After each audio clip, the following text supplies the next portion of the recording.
There we go. Are we on? Cool. All right. Good. So, welcome to Sunday Night Live. Actually, it's Monday morning, but Sunday Night Live. For those of you on the dark side of the earth, that's where we are, right? On the earth. Dark side. There's no sides, right? Am I supposed to know that? Am I supposed to know that there's really no sides? There's only one side. I guess I'm supposed to know that, but I haven't learned that yet. I'm still working on it. Um, but anyway, sawadee kap, namaste, namaskar, aloha. Aloha is a really special word. Really special word, and it has to do with breathing, of course, and it's hello, it's I love you, it's goodbye. It has so many meanings. It's a fantastic word. I loved it. I love it, but when I was in Hawaii, I was especially fond of it. So, what I am supposed to do is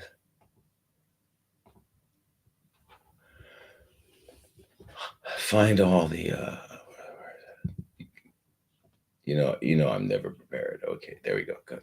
Okay, so let's talk about this.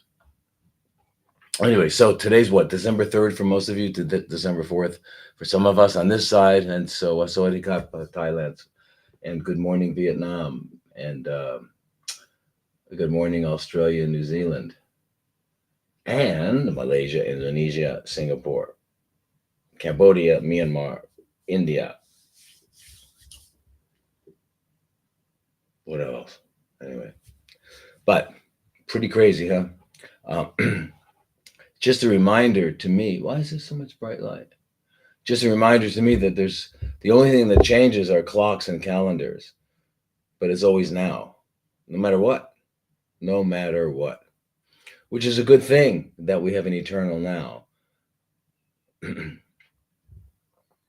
I think God was amazingly. I mean, the more you think about existence and what is, you realize how incredible it is. That's why a little kid can look at a fly or a grasshopper and just go, "Wow!" We all should do that. We lose our awe. We lose that. I don't know. We become jaded and we get used to things. So anyway, so here we are. So the reminders are. Oh, by the way, I guess those of you who have Facebook realize that they for some reason let us back on. We're not sure why. Um, Although I had an amazing team that just kept hammering them with, like, I don't know, 21 formal complaints, letters to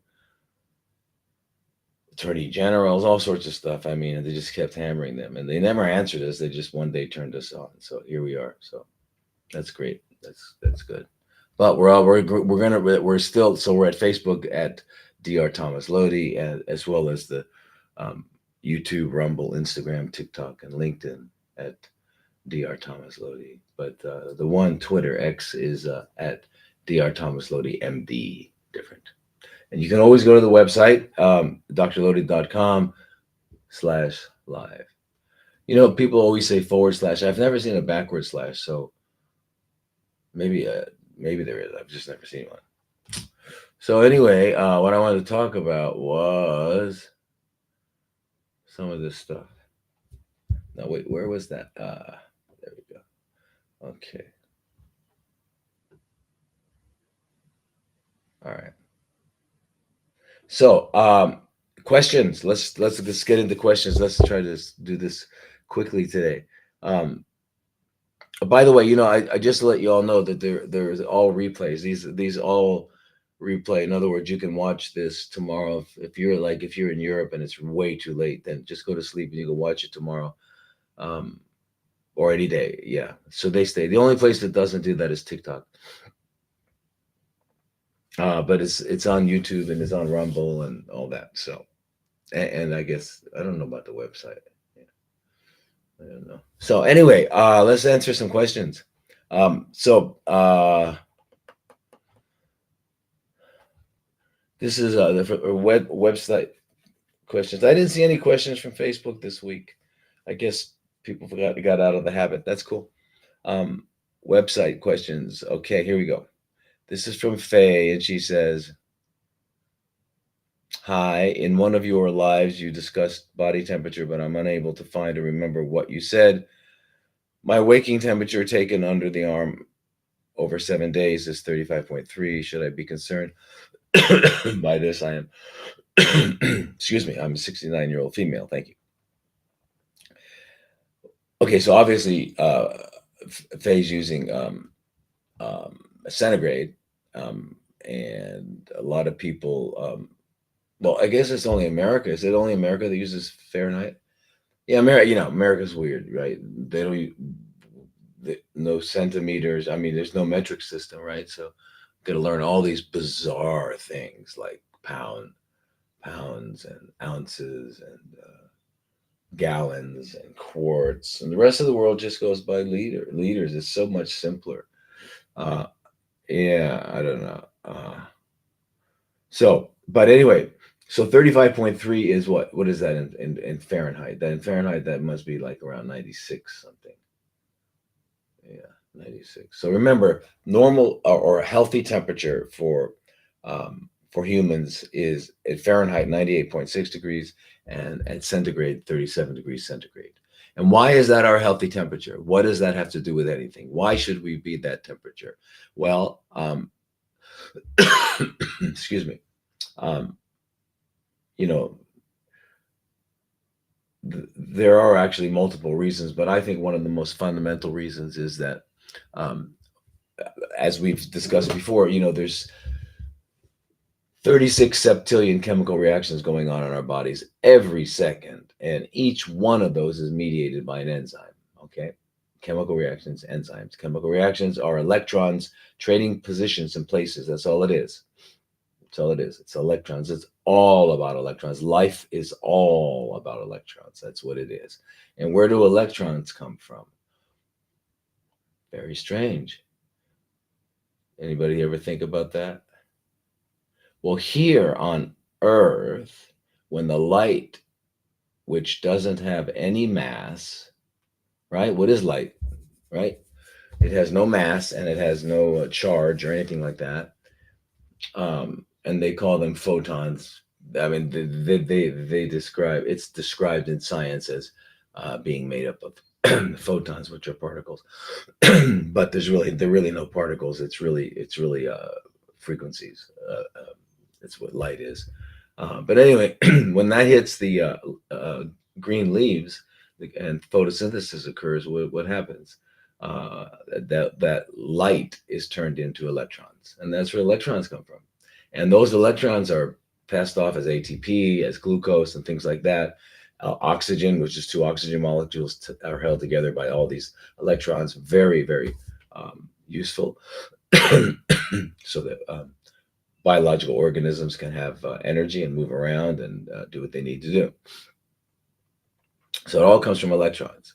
So anyway, that's what chemical reactions are, and we've got a lot of them going on in our body, as we mentioned, 36 septillion per second, and mediated by enzymes. Now, what are enzymes? Enzymes are proteins, and they are our body makes about 30,000 proteins.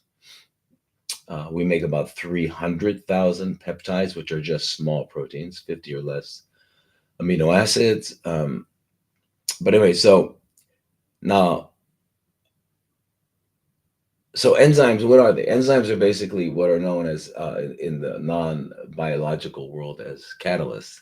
And catalysts decrease basically the reaction time. So things occur quicker. Okay, so for example, a solution with hydrogen peroxide would be bouncing around, and perhaps, who knows, once a week, 2 hydrogen peroxides would hit and turn into water and oxygen, right? Because H2O2 is hydrogen peroxide, right? So, but if you had this enzyme in there called catalase, you'll have that reaction instead of happening once a month, once a week. I don't know how often that occurs. It would be happening a little over 1 million times per second.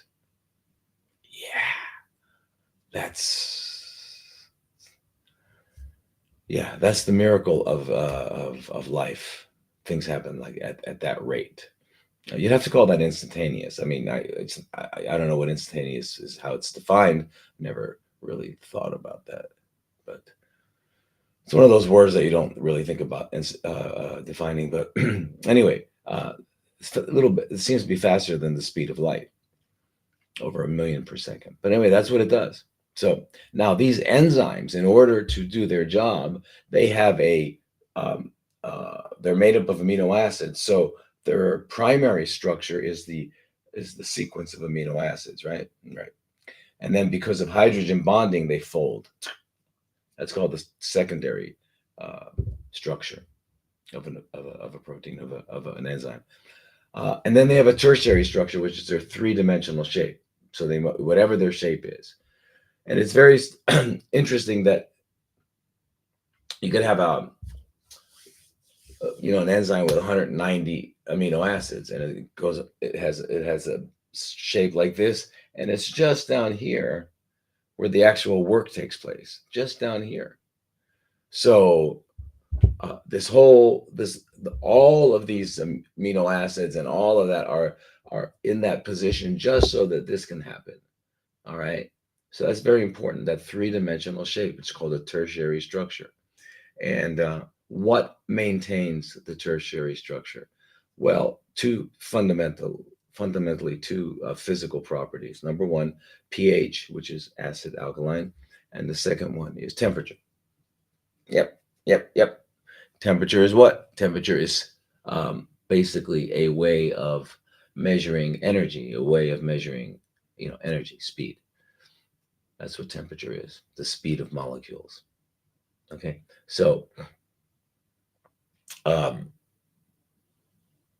so all the enzymes in our body function most optimally at 37 degrees centigrade or 98.6 Fahrenheit, right? I don't know what it is in Kelvin. That's the third scale that they use in science. But what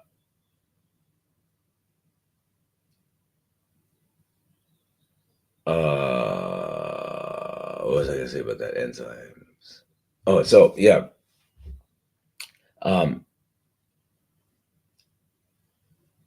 So those two properties, the pH and the temperature. So all of the enzymes in our body need that temperature, except for our white blood cells. Our white blood cells, they function optimally at about Fahrenheit 103.5 to about 104.5. And in centigrade, it's about 40.5 to 41.5, around 41.2 or 3. Anyway, so that's where they function optimally. That's why we get a fever. And so when we get a fever, it increases the ability of the immune system to work faster, and it does. And fever is the way we recruit things. And that's very, very important when it comes to people who have chronically fermenting cells. So for chronically fermenting cells, as you all know, excuse my voice, I just traveled to Japan, and I mean, I don't know if that had anything to do with it, but when I got back, my started happening with my throat. Anyway.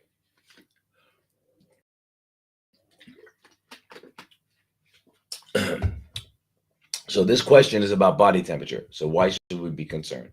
Well, 35, this woman, Faye, says, is pretty low if 37 is the healthy temperature. Okay, so now this is the way that we really measure thyroid function. because we can't trust the blood test of T4 and T3, because even though they might, whatever they might be, normal, low, high, whatever, we don't know what they mean, because we don't know what the 4 and the 3 are. We don't know if they're iodines. They're most likely not iodines if you're not Japanese or Korean, because you're not getting enough iodine in your diet. And if you're not getting enough iodine in your diet, and you do have lots of bromine, um, fluoride, and chloride, which we all do, then it'll just use one of those. So we don't know what it means, but because we know people have normal thyroid function tests and they're still not feeling quite right, kind of slow and all that. And it's because the whole purpose of thyroid is to deliver the iodide to the mitochondrial membrane to cause it to depolarize and produce energy. That's it. So if you don't have the iodines there, if you got a bromide or a chloride or a fluoride, it doesn't have the same ability to do that. Even though it's functionally the same, it's a halogen, which is, it's in the same row, vertical row column in the periodic table, but size, it's a different size. So it just doesn't fit, doesn't do it. And so, since we can't rely on the blood tests, what we can rely on is body temperature. So the only times that you cannot rely on the body temperature is when you are a woman's ovulating, because it usually goes up 1 degree centigrade during ovulation, or fever. I mean, you're sick. Yeah. Other than that, you can rely on body temperature. And why do we do it early in the morning before you get out of bed?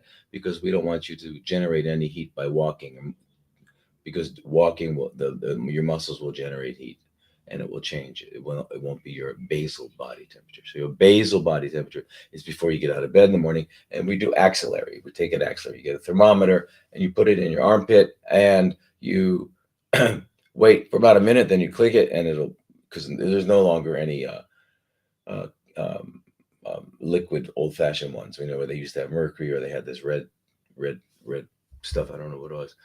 But so now it's all digital. So it'll so you write it down. You do that 5 days in a row.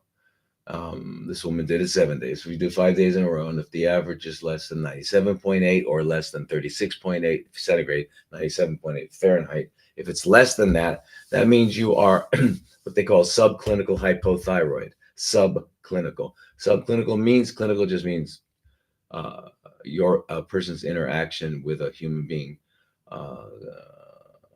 Clinical findings were, he had a lump, hair was falling out. Those are clinical findings, heart rate, things like that. Clinical findings are what you see on the person, versus laboratory findings, versus PET scan findings, imaging findings, and stuff like that. So that's what, so it's called subclinical, meaning you're not really noticing it too much. You're just kind of sluggish and stuff.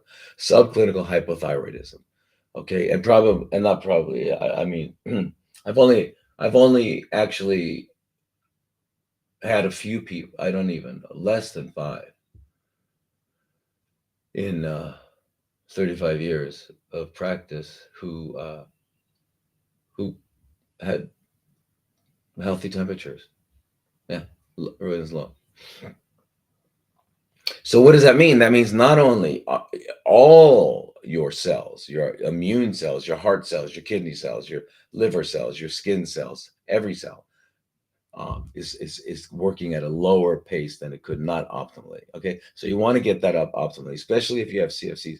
CFCs, chronically fermenting cells. For those of you who are new, we don't use the word that was designed by the Rockefeller industry to scare people to death. And it's that zodiac sign that falls between Gemini and Leo. You don't know what that is.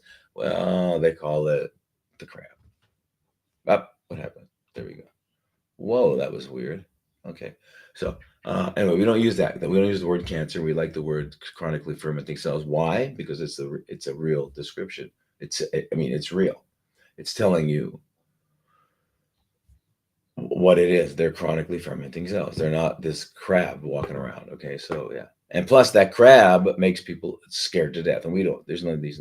You hear the word CFC, it doesn't, or the acronym CFC, it doesn't bother you. It doesn't make you afraid.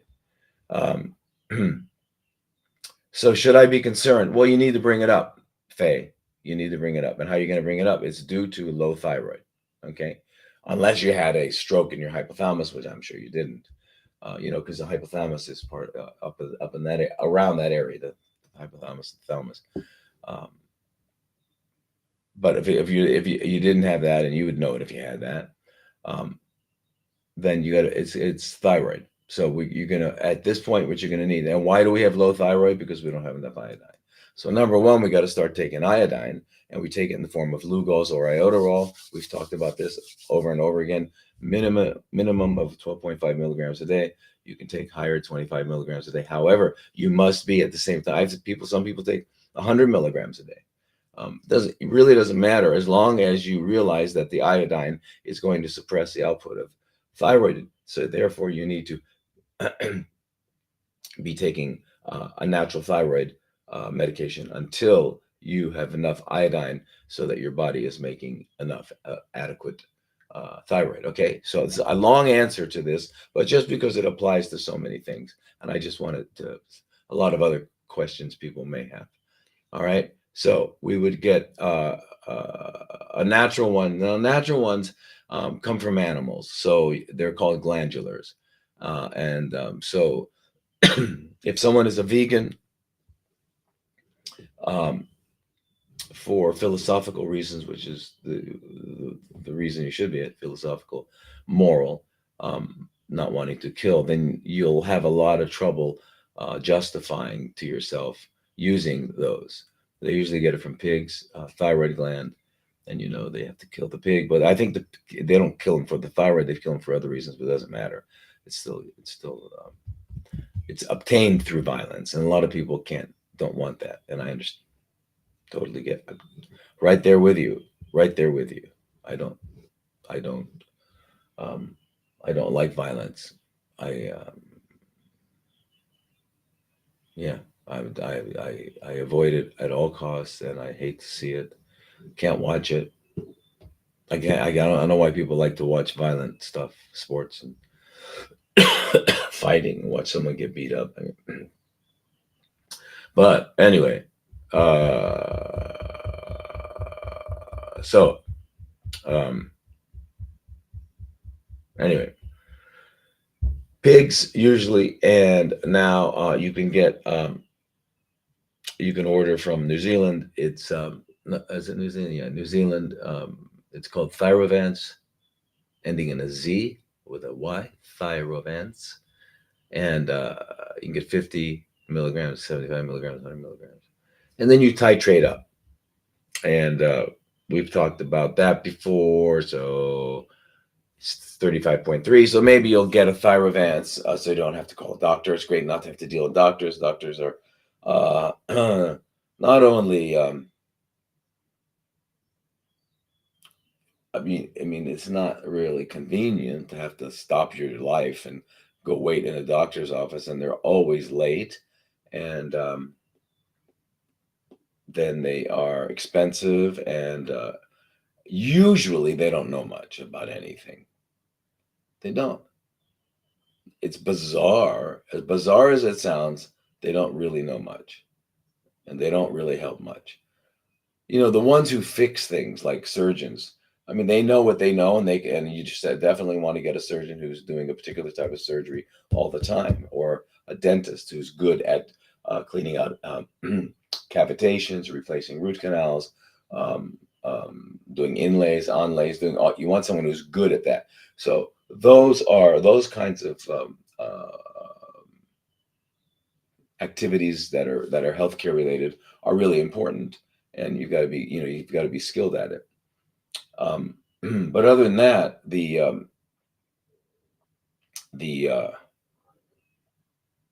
and the one thing, unfortunately, about the surgeries is we all know there's way too many unnecessary surgeries.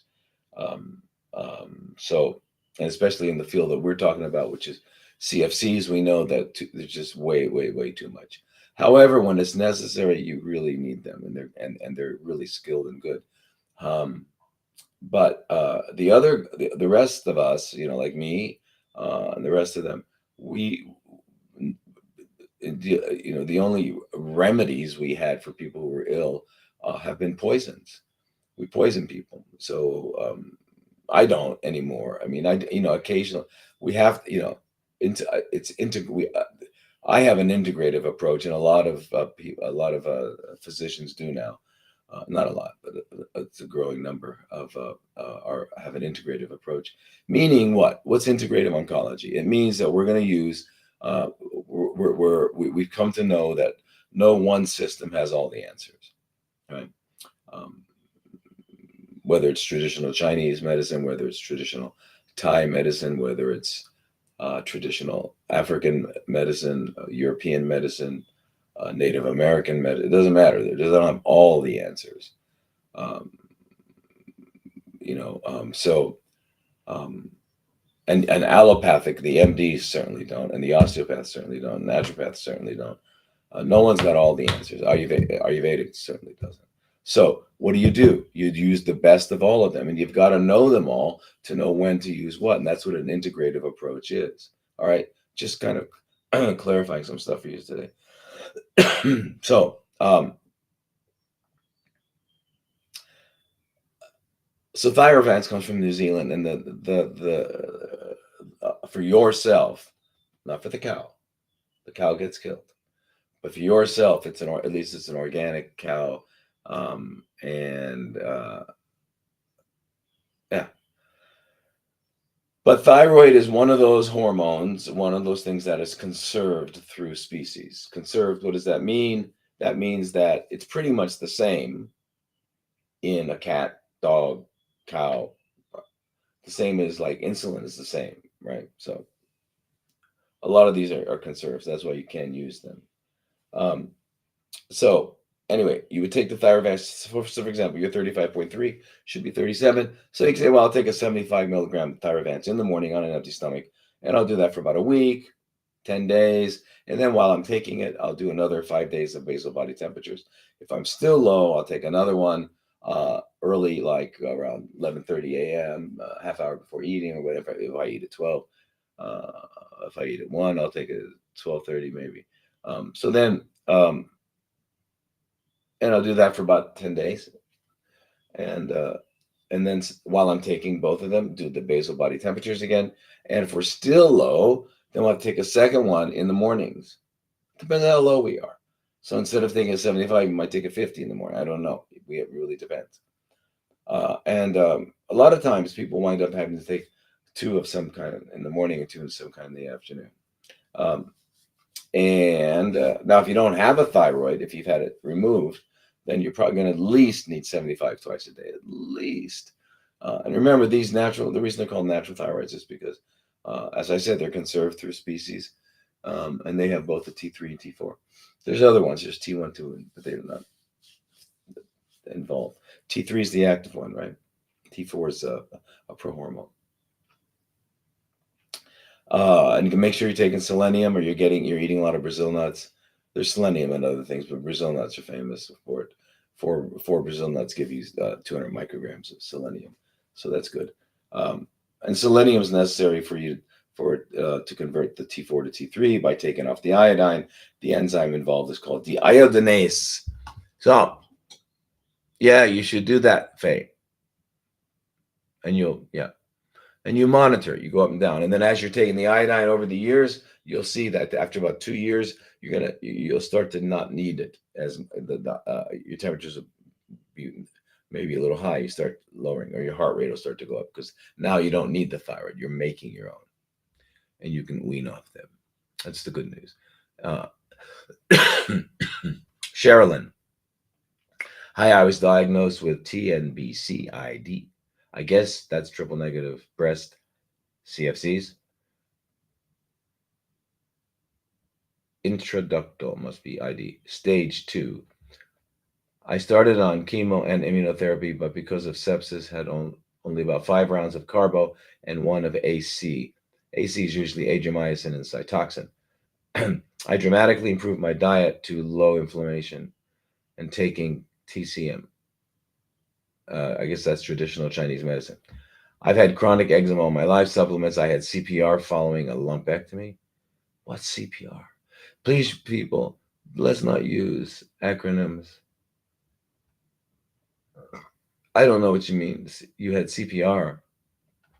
I think of that as uh, uh, cardiopulmonary resuscitation. CPR following a lumpectomy. Huh. Okay. So now I'm offered radiotherapy without boosts as I declined markers. What do you think? Wow. I'm not sure what you mean. You declined boosts. Well, without boosts and you declined markers.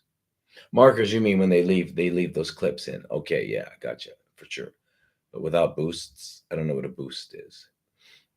You're offered radiotherapy, just tell them, no thanks.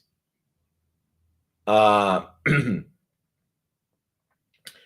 no thanks. If I need radiation, I'll take a vacation in Fukushima. I've always wanted to go to Japan, but I'm not going to get radiation. Okay, you don't need radiotherapy on your breasts. Okay, you do not. You do not. And they cause problems, major, big problems. Yeah. Like what? Oh, if it's a left breast, you can get cardiac effusions. You can get ultimately cardiac tamponade. You can get pleural effusions. You get tissue damage, and it causes CFCs. It causes CFCs. Yeah, causes CFCs. And that's why the radiologist is not standing next to you holding your hand, and neither is the technician. They're behind lead walls. Why? Because it's a very benign treatment? No. Okay, so anyway, one of the things about triple negative is that we think of well, they've got us. The American Society of Clinical Oncology, ASCO. It's kind of like the leading professional um, oncology association worldwide. Everybody, I think over half of its members are not in the United States. Um, yeah, and any oncologist who wants to make a name for themselves will publish at ASCO, and they'll present their paper at ASCO. It's like a big deal.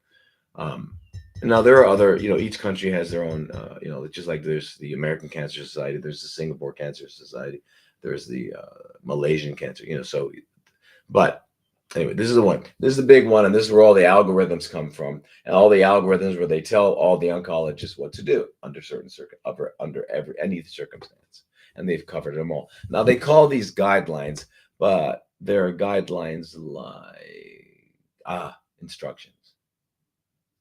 Yeah, they're instructions. You do it, or you're not practicing in the standard of care, and therefore you can lose your license, and you could, if anything happens to the person who you're working with, then you're liable, etc. However, if you're following the guidelines, and it doesn't matter what happens to them, their skin falls off, their nose falls off, their arms fall off, we were doing standard of care, so that's just one of the risks.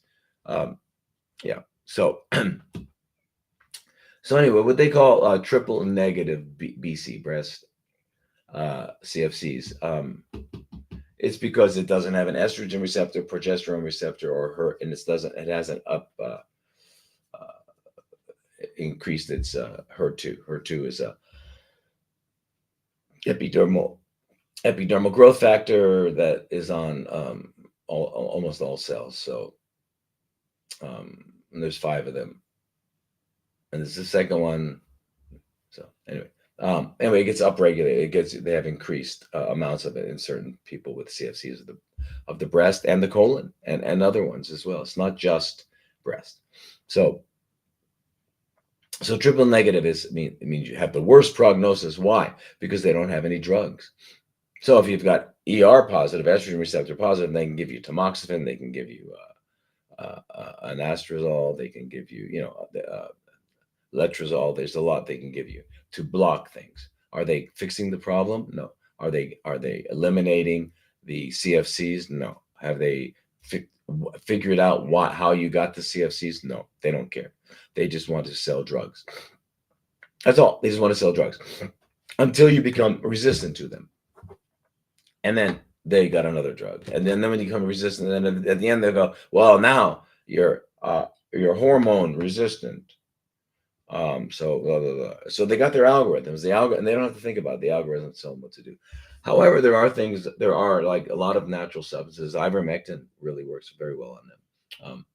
So do the benzimidazoles, which are for parasites. It works good on that.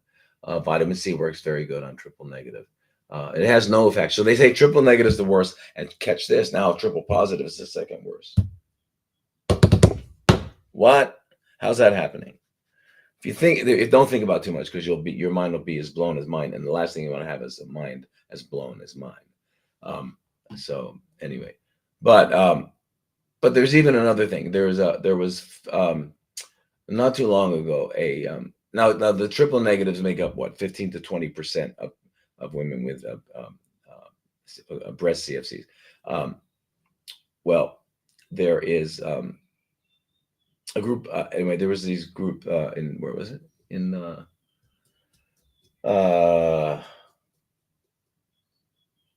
was it USC? I don't know. Anyway, somewhere in the US. A group of people looking at triple negative, and they were looking at some enzymes, and I don't know how they got to these enzymes, but they were looking at the 2-oxyglutarate dependent enzymes. And they found one specifically that seemed to be significantly related to the formation of triple negative, right? And it's got a weird name. It's called gamma butyrobutane hydroxylase, but they call it BOX, BOX 1. Okay, and what it does is it's necessary for the for the production of the biosynthesis of something called L-carnitine. L-carnitine is a molecule that escorts fatty acids from outside the cell over to the mitochondria to be used in fatty acid oxidation. So you get energy from fatty acids.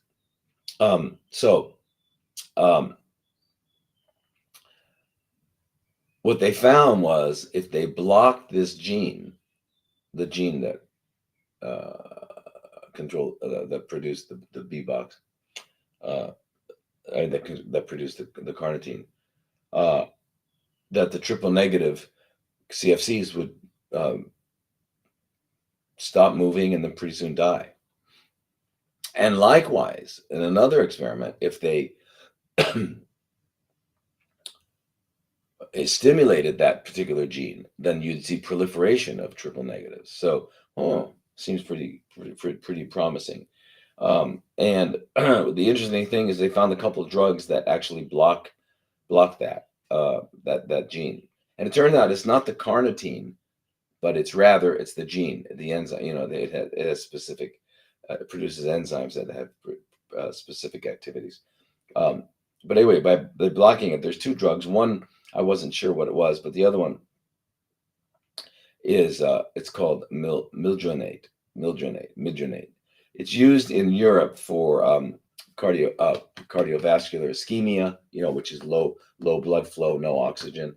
Same with cerebral ischemia. Why? So what is it doing? It's increasing blood flow, increasing oxygen delivery. That's what it's doing, right?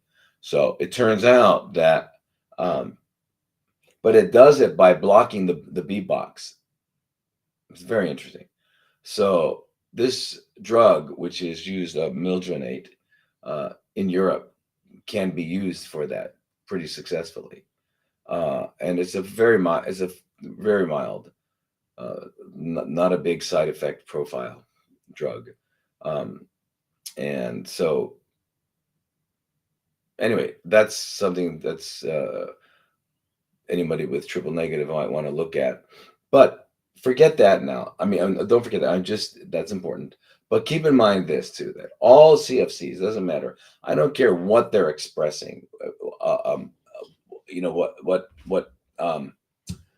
What markers or whatever they're expressing on there, and what they call mutations and stuff like that. It doesn't matter. The thing is, it's a chronically fermenting cell.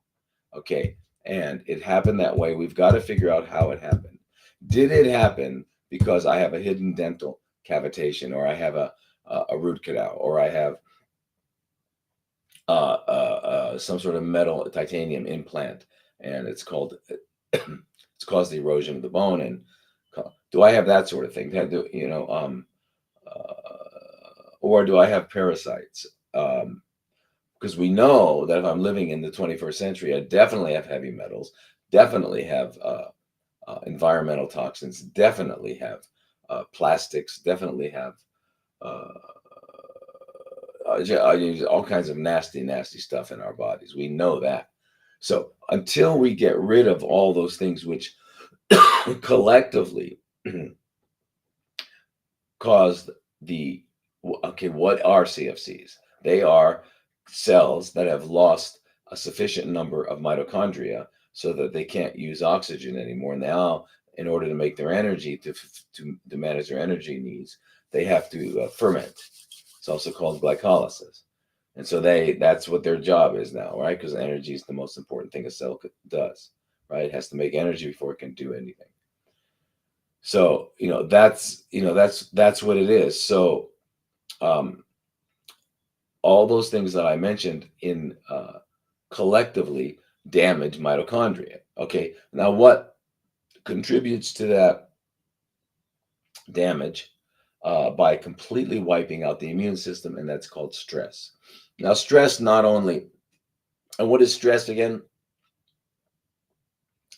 Stress is simply put when you don't like what is. If you like what is, it can be challenging and exuberating, and it's going to get you excited, and you're still going to be producing all that cortisol and all that epinephrine, the adrenaline. But it's going to be used because you're, you're excited, you're doing it, you're okay. But if you're not, if you're producing the same amount of cortisol and epinephrine, and you're just sitting there and you're bummed out, then it's causing a lot of problems, right? Yeah, because we know that cortisol is catabolic. We know that increases blood sugar and all sorts of things, and epinephrine, and it's just all that stuff. It can have a very negative effect. But that's just on that level. But other than that, it also suppresses the immune system directly. How? Decreases natural killer cells, inactivates T cells that are activated, uh, inactivates dendritic cells, inactivates macrophages. All these cells that are necessary for us to have an appropriate immune response to eliminate CFCs. Yeah, so very, very important that we deal with that stress. I mean, and in fact, it's the most important thing, because you can do everything else perfectly. You can eat right, cleanse, but if you're totally in fear, you're like angry, you're regretful, you got all that stuff going on, you can't be okay. You won't be okay. Okay, so you gotta learn how to do that. And there are many, many ways. Meditation, surfing. If you're a musician, play music. Dancing, skiing, surfing. Yeah, surfing's a great one. But you can't do that all the time. So you got to learn to meditate. You got to learn to meditate. What is meditation? Meditation is learning how to not think, not think, not think, not think. It's not, I don't call it mindfulness. I call it mindlessness. And when you stop thinking, all of a sudden you take your foot off of the brakes of the immune system and it takes over. And if we have fully functioning immune systems, it doesn't matter how many CFCs in our body, 2 weeks, they're gone. Yeah. So, anyway, that's that for triple negative. So what I'm saying is don't even care, because it could be triple negative, and then over here it's triple positive. And I had a lady had one metastasis up here, and it was anyways opposite to what it was down here. So it doesn't matter. You can't don't even think about that. And they'll change. They'll change depending on their unique microenvironments. Okay, let's look at a new question here. This is Loretta. Had a breast ultrasound and they think it is a cyst and want to aspirate it and maybe biopsy. Is this something that is recommended? Yeah, it's recommended by them, but not by me and not by anybody else. Just don't worry about it. It's not that you don't worry about it. They think it's a cyst. Well, it's either a cyst or not. If they don't know if it's a cyst, then take the go get another ultrasound somewhere. But it's not unusual for a woman to have what's called fibrocystic uh, conditions in her breast, and that can be remedied with iodine, uh, applied vaginally, and also balancing hormones, because usually women develop that when they have estrogen dominance. That means they've got they have a net effect. Their net production of estrogen and progesterone favors estrogen. So that's that. And a cyst can also be a parasite. Yes. And I think most cysts probably are parasites, except for the fibrocystic situation that goes on with breasts from iodine. But anyway, and so you've got to do, if you got CFCs, you've got to get a 3D cone beam um, of your mouth, and you've got to take antiparasitics, and you've got to do a fairly long juice cleanse of fresh juices, fresh vegetable juices, not fruit, um, and then when you resume eating, you're going to eat human food, and human food is I don't know. I know I had one guy. One guy sent me a notice.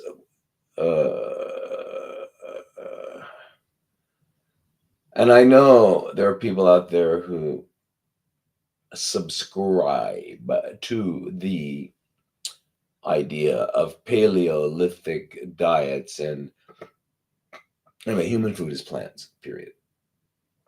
Okay, so but the Paleolithic thing is, okay, first of all, this is prehistory, and it's all conjecture. Oh no, but we found bones in the caves and the cavemen. Right, right, right. Well, these guys were living in Europe, and they're actually equatorial creatures. And in Europe, like Germany, France, all this, during the winter, not a lot of plants growing, not a lot of fruit growing. Yeah, so that was their adaptation to living not in their biological niche. We were not designed to live in these places, right? So we can survive, we can do it, and all that. But I'm just saying yeah. So you wind up eating animals, and but that's not our. Uh, we're not instinctually attracted to them, and we're not physiologically adapted, regardless of how long you think we've been eating it, and stuff like that. And anyway, this guy was telling me he's on a carnivore diet, and I didn't answer him because he was obviously totally angry because he saw some of my other videos, and he could realize that I was telling people that plants were human food. So he was boasting that he's a carnivore. He has a carnivore diet, and I've told you many times that if you had a carnivore diet, uh, I mean, I know you don't have one, because if you had a carnivore diet, you just pick up a chicken, rip its head off, and start eating it alive, or you just go over. You start eating the cow alive. Carnivores eat animals alive. Scavengers, uh, omnivores omnivores will eat them alive too, but scavengers like dogs, hyenas, wolves, fox, uh, raccoon, rat. Yeah, those are, yeah. They prefer to eat the corpses, and that's what we do. When humans eat animal flesh, it's usually corpses, and they don't usually eat the corpses the way they are, freshly killed. They uh, like to apply heat to change the structure, because they don't really like the structure of a raw corpse, and so they change the structure with heat, and then they put condiments and sauces and stuff like that, and they change the name. It's nuggets, it's pork chops, it's beef, it's bacon, it's yeah. Anyway, So that's what you do, okay? Whatever kind of CFCs you have, it's not wherever they're from. There's only one kind. Wherever they're from, if they're from the breast, from the colon, from the ovary, from the brain, wherever they are, you got to do the same thing. You've got to get rid of the potential source, and we've talked about what the sources are. And then you got to live a healthy lifestyle. You've got to clean your colon out, get it cleaned out. Go to a colon hydrotherapist twice a week for the first minimum 8 to 12 weeks. Then once a week for the rest of your life, unless you want to do it twice a month. And if you're eating really, really perfectly healthy food, you then can do it like once every 2-3 months. But anyway, you do that. You do a lymphatic therapist. You need to have your lymph moving. You need to be doing movements on your own, moving around every 90 minutes. You got to keep your blood flowing. You got to do resistance. You got to do balancing. You got to do a lot of things like that for you to maintain your health. And you've got to learn to meditate, to stop thinking, right? And then you got to go to bed early. And you got to do that. And you got to have honest relationships. If you have a relationship where you're finding that you have to be inauthentic, you have to lie, you have to compromise, and it hurts you inside, then you need to change that. If you can, you need to find. And I'm talking about this can be with a parent, with a child, with a friend, with a coworker, a boss, a spouse. All right.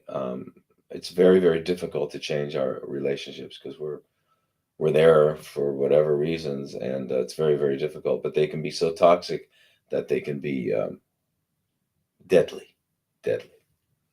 All right. So those are all the things you got to do. And then you don't have to even worry what it's positive, negative. You don't have to go look, looking on the excuse me, on the internet for milgenate. Okay, so now this is Kareen. I got diagnosed. Okay, I'm gonna go past. I just want to talk about this one, then we'll go past all these. Okay, because there's enough about breast. But I got diagnosed with ER positive breast CFCs in April and finished all my treatments, chemo and radiation in October. Now I'm on tamoxifen, but I don't want to take it. Doctor said I should take it for the next 10 years. I'm 30. Thoughts? I'm also on a supplement plan and I eat very healthy pre-post CFCs. Okay. Kareen. Yeah, good point. First of all, you don't need tamoxifen. You know, the whole idea with let me just give everyone this. This is kind of something that most people don't know about estrogens. But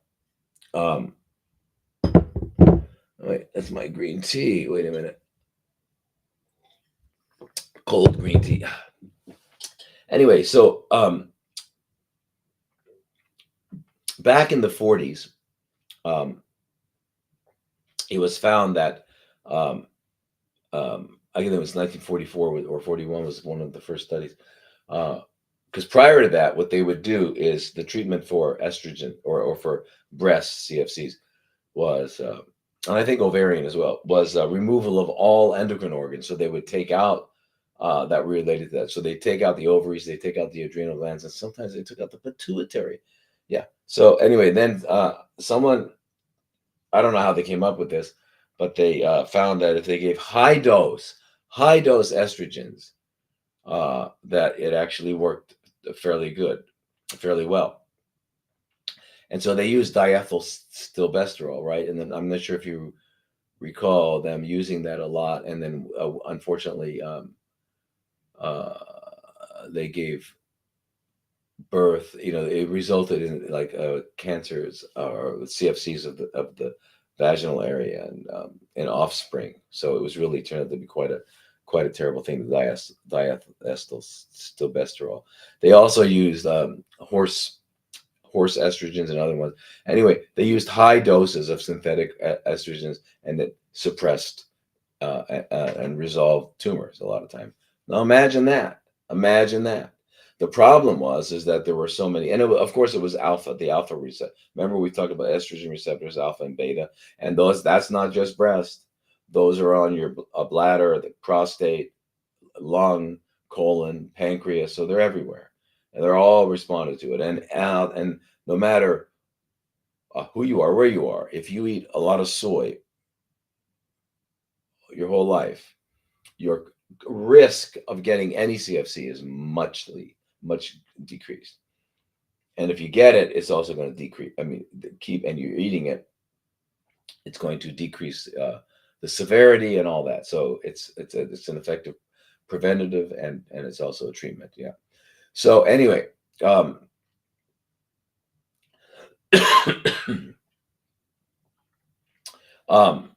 so anyway, that was it. So for advanced breast CFCs, they would use high doses of estrogen. Can you imagine that? And I mean, it was pretty amazing. Now, they were giving high doses of the diethylstilbestrol, and as I said, they were also giving equine or horse, and they were giving estradiol. Yeah. Now, the one thing that they didn't use estriol, and that reason, and I mean, they decided not to use estriol because of its short half life when taken orally.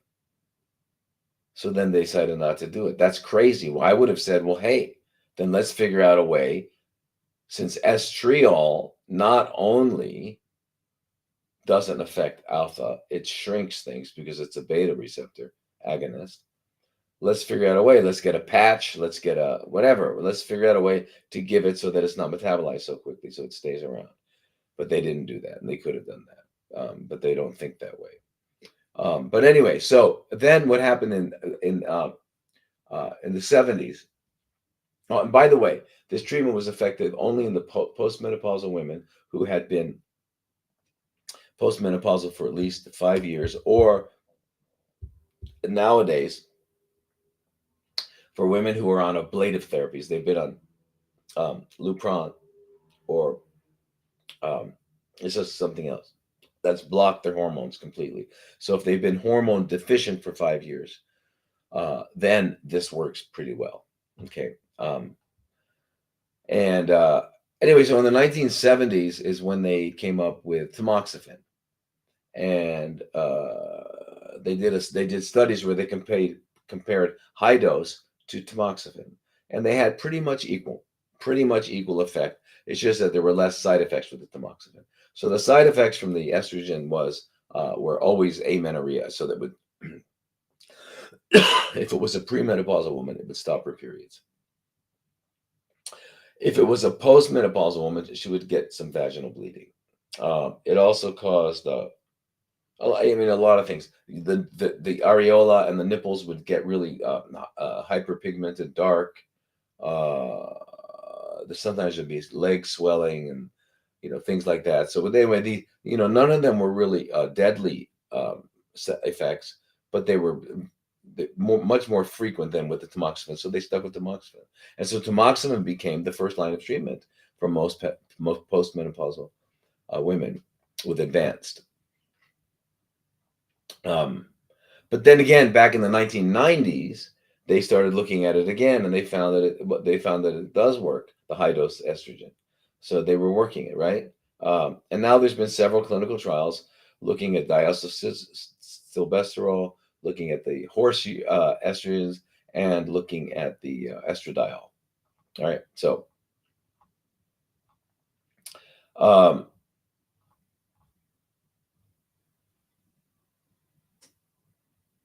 anyway, there was a lot of studies. I just wanted to remind you. So nowadays the treatments are letrozole and anastrozole and extemestane and things like that. You all know that, and yeah. So they're all dealing with estrogen and blocking estrogen receptors, downregulating estrogen receptors, and all that. And they do that until what? Until it becomes refractory to that, where it no longer works. And they even with prostate, they're giving it, and then they call it it's hormone resistant prostate CFC now. That's what they tell them. same with breast. And then they have to go to something else. So what they're saying now, so the conclusion is this, that after someone becomes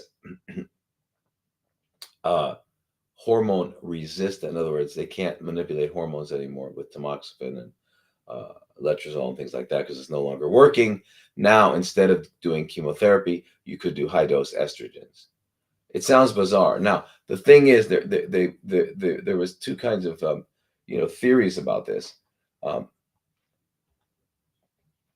did they call it? One, they called it the estrogen paradox, because the paradox is in lower doses it actually stimulated growth, and in higher doses it caused apoptosis to shrink. So that was the paradox. And then the other thing was the gap. Was that the gap? I can't remember. Anyway, there was a couple of other theories on why it worked. They're not really too sure, but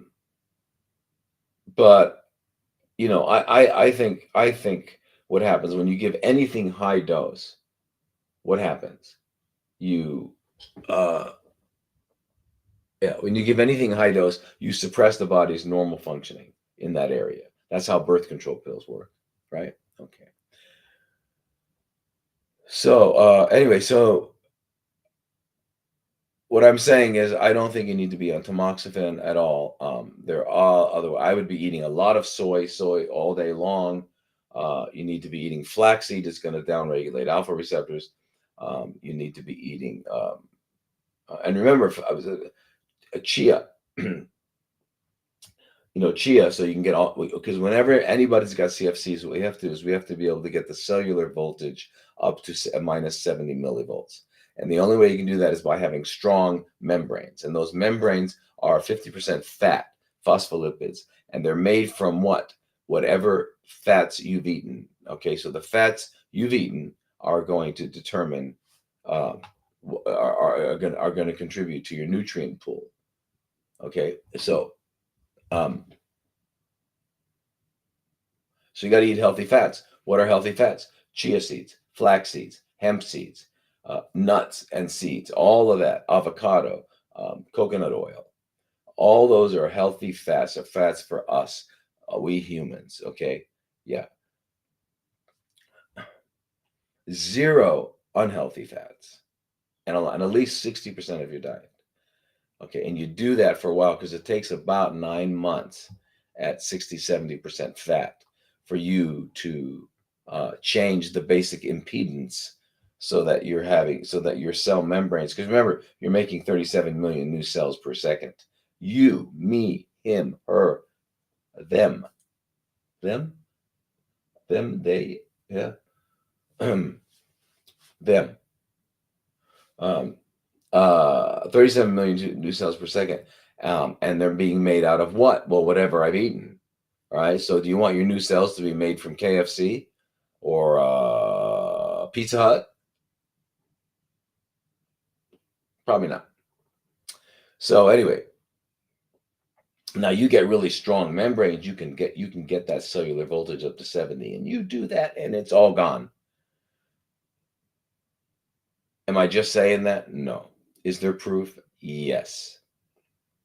What am I talking about? Cellular voltage. I'm talking about electrons. Remember, electrons. Okay. Sun, plant, electrons. We're electromagnetic, right? Right. For example, you want to know how my heart is, you got to listen with the stethoscope, and then you're going to do an EKG, and you're going to look at the waveform, the electrical waveform. And there's a flat line, we have a problem. Same with the brain. All kinds of stuff going on, flat line, we have a problem. Muscles, I used to have muscles, you do an EMG, electromyogram. Again, you're looking at the electrical pattern. So everything that is alive has an electrical pattern. Okay, the flow of electrons, and when that flow stops, life is over. Okay, that's it. So we are electromagnetic. And what is electricity? Flow of electrons. Okay, so anyway, alkalinity is what? Alkaline means there's excess electrons that can be donated. What is antioxidant? excess electrons that can be donated. And what is voltage? The measure of the electrons in something. Okay, so when I talk about intracellular voltage, we're talking about alkalinity, and we're talking about antioxidant. In other words, talking about electron-rich. What happens when you take your shoes off and you stand on the ground, earthing? You're getting the electrons. You're getting filled with electrons. Okay, when you're petting an animal, when you're hugging a person, when you're eating food that hasn't been cooked, when you're out in nature, and you're touching plants and trees. You're near a water, you're near a river, or you're near the ocean, just full of electrons. Okay, all of that stuff. All right. Now, so that's the idea of the cyst. I would also remember this. I think cysts anywhere are probably parasites. Otherwise, why would you have a fluid-filled sac in an organ? You've got some cysts in your kidney. You've got some cysts in your bladder. You've got some cysts in your liver. You've got some cysts in your ovaries. How? Something's causing it.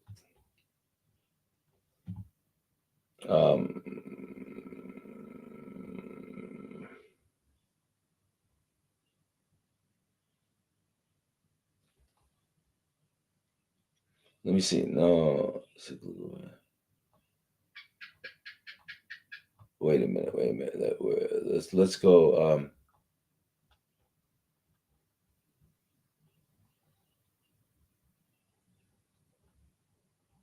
All right. Prostate. My husband. This is from Lisa Marie. My husband had prostate CFC in March of 22. Had his prostate removed. Found one lymph node that had CFCs, very tiny. Removed all lymph nodes in that area. Every 3 months, PSA has been less than 0.05, and most recently was 0.05. Less than was missing. Doc said something is going on, but not sure what. Did his CFC return, or is it possible for there to be prostate cells floating around? I'm so scared for my husband, my childhood sweetheart. He is only 54. Okay. He's got to do everything that we talked about. You got to do the dental thing. You got to get rid of the parasites. He's got to stop eating animals. I'm telling you, just, especially with prostate, all of them, you got to eat lots of soy, lots of flax, go to bed early, move around, exercise, get his testosterone back up over 550. Okay. So if it's lower than 550, he's got to get back up. They removed it. As you can see, what they didn't work. They took off they took out the prostate. Okay. We're done, right? No, it's in a lymph node. Well, of course it's in a lymph node. That's what lymph nodes are for. Lymph nodes are there to assess the contents of all the tissue beds in our body and determine whether or not an immune response is required. So they removed a lot of lymph nodes in that area. That's like, they should be arrested. That's not cool. Oh yeah, by the way, we took out 85 lymph nodes. Well, put them back, dude. Where am I? Where? Huh?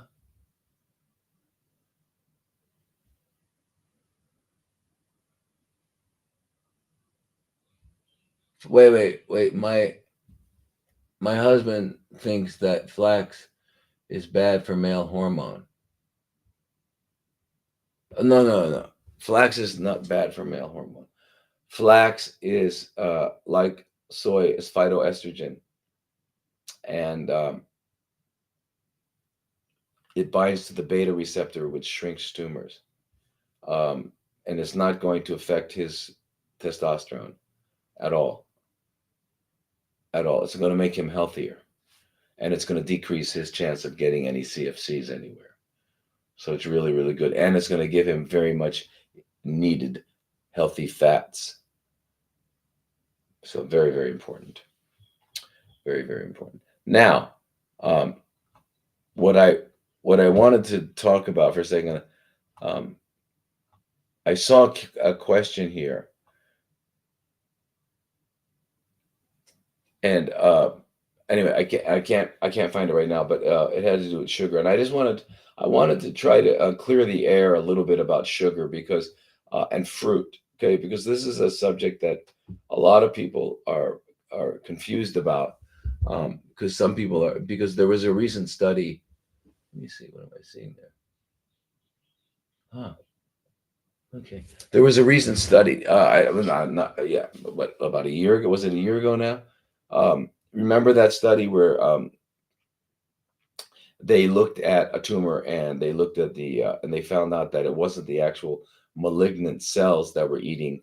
Uh, they were eating sugar, yes, yeah, they were eating glucose, but they found that the immune cells around it were eating more. So a greater amount of the glucose was being picked up by that. And so some people concluded that, well, therefore, glucose, that's okay. Well, that's not, because still the one metabolic hallmark of CFCs, cancer. Okay, you forgot. If anybody forgot, we're talking about that. CFCs. The one metabolic hallmark, all right, there's no genetic hallmark. There's no like one specific gene. If this gene is mutated, then you're going to have CFCs. No, had nothing to do with it. But there is one metabolic hallmark that is required, is necessary in order for there to be CFCs, and that's called the Warburg effect. And that means aerobic glycolysis. Means what? It means that even in the presence of oxygen, the cell is going to ferment. 85% of its energy will come from fermentation. That's called the Warburg effect. Okay, so regardless of what they found, that those cells are still requiring that amount of glucose. Um, Now, if they become glutamine dependent, then you can change that a little bit, that ratio, but they'll still be using glucose. Now, so yes, the immune cells in the tumor microenvironment were using glucose. Yes, they were. They need more than anybody. They're really glucose hogs. But remember, all of the immune cells in the tumor microenvironment are part of the tumor. They're making it grow. They're called tumor-associated macrophages, tumor-associated neutrophils, uh, tumor-associated dendritic cells, and macrophages. When they get in there, they're now working for the tumor.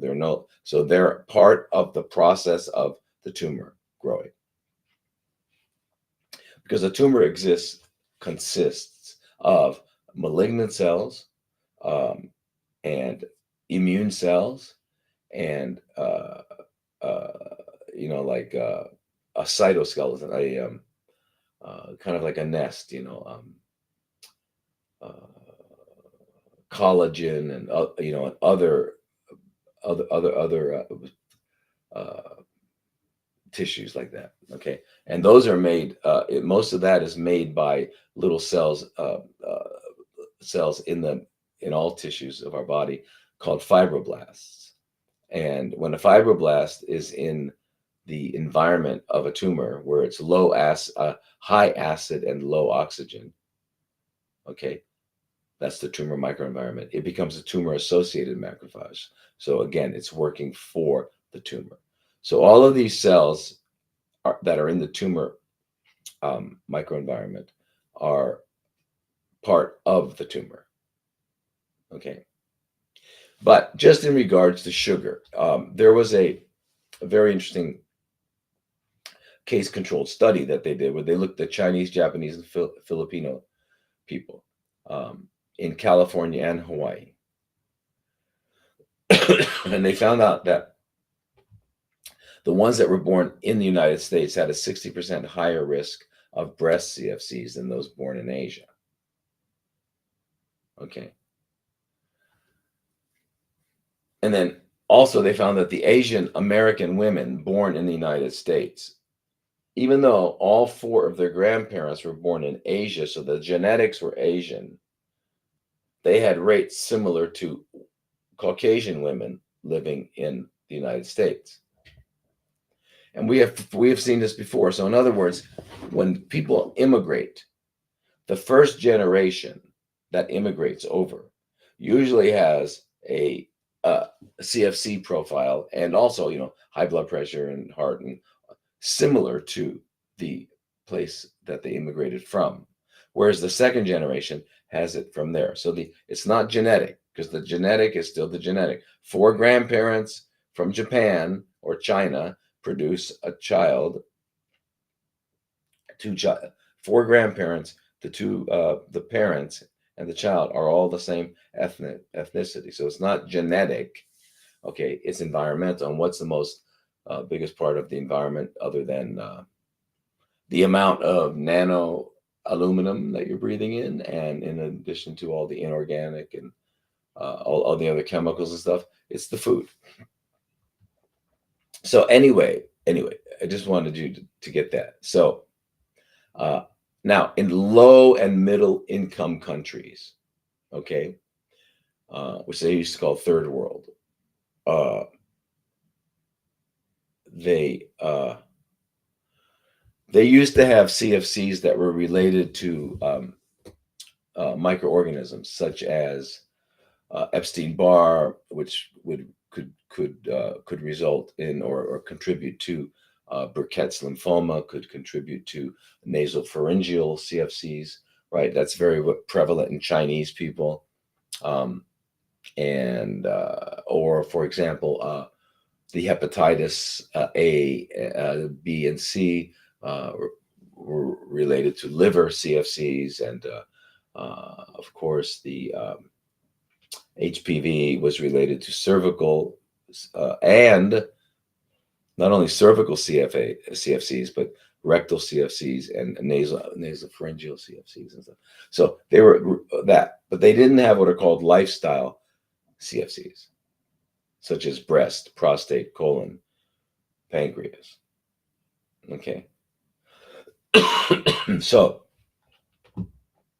anyway, what's interesting, and not interesting, but what's of note, is that since cervical CFC used to be the leading cause of death among women in lower middle income, breast has surpassed it. Everybody I talk to people every day from all over the world, and I'd say at least 60% of the people I talk to, at least, it has to do with breast. It's just, talk about a pandemic. So anyway, so what they found, well, in the study they did, this was actually several studies, and by the way, they say that by 2040, that the incidence, the global incidence, should increase by 40%, and it's estimated that 2/3 of them will be in the low to middle income countries. And that's why, because they still have the infectious related, and now we've exported. America has successfully metastasized, exported all of its dietary habits and its Louis Vuitton and all that stuff to the West. Oh, Kapumaka.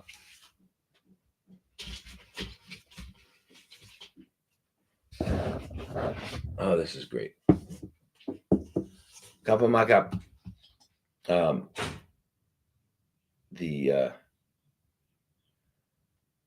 Yeah, okay. So what did they find? What was their finding? Now, I want you to hear this. Please listen and hear this in the context that when you or your loved one has gone to your oncologist and you said to them, should I do anything about my diet? Should I change my diet? And they will tell you, no.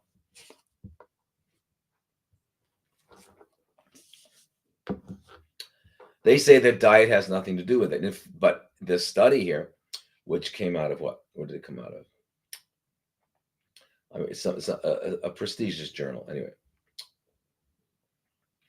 they found out that changing diets, including the consumption of fast foods, highly processed foods, and excess sugar consumption, are hypothesized as causative factors in increasing incidence in these low and middle income. Okay. So what they did was they did a meta-analysis. They looked at 24 different studies, different clinical studies, and they analyzed the findings from them. So they found that in 22 of them, where they controlled for BMI, body mass index, so that's weight and height. In other words, the controlled for that meant that, uh, like for example, if someone in this group, they matched. So this one, someone in this group had a body BMI of a certain percentage, and this one did too. So in other words, they matched them so that the BMI didn't have any effect. Okay, so they looked at things like BMI as well as smoking and other kinds of things, and they just wanted to see what would happen between the association of sugar consumption. Um, and they found the final statistical conclusion was that they found association between sugar consumption and CFC outcomes, and these were independent of whether or not they smoked, independent of whether or not they had other negative factors in their lifestyle. Okay, so that's pretty important because sugar in and of itself, and I'm going to get to the fructose in a minute. So when we talk about sugar, we're talking about usually glucose, but there's also fructose, right? Right, and in fact, when you put glucose and fructose together, you get what's called sucrose. You've all heard of sucrose. Sucrose is a disaccharide. Glucose is a monosaccharide, and fructose is a monosaccharide. Okay, so anyway, so there was a case control study in the U.S. that women under age 45 who consumed sweets, that was 9.8 times per week or more, experience a significantly higher breast CFCs than those who consumed sweets less than 2.8 times per week. Under 45 women. Okay, so there was a definite, and they controlled for everything else, how many children they had, the ages. In other words, they matched them on all those things. Okay. Now, so the sugar intake was also found to be associated with increased not only risk of CFCs in a specific part of the body, but in the amount of sugar was directly correlated to all-cause mortality, whether or not they died from a heart attack, stroke, whatever, after they were diagnosed. All right. Now, how about with colorectal, right? CFCs, colon CFCs. Okay. They did and there's a prospective cohort study of colon CFC patients who consume 2 or more servings per day of a sugary drink. They had an increased risk of 75% than those who didn't, who had less than 2. Okay. Same with pancreatic CFCs. Okay. So we're not just breast, not just colon, pancreatic. So a strong body of evidence suggests that a sucrose and or fructose filled diet is associated with increased risk of pancreatic CFCs. So they did a meta-analysis again, where they took 10 different studies and they looked at the results from them. They made some conclusions, some overall conclusions from them. And they found association between fructose consumption and pancreatic CFCs. Fructose, okay, right? Fructose, which comes from fruit and honey, right?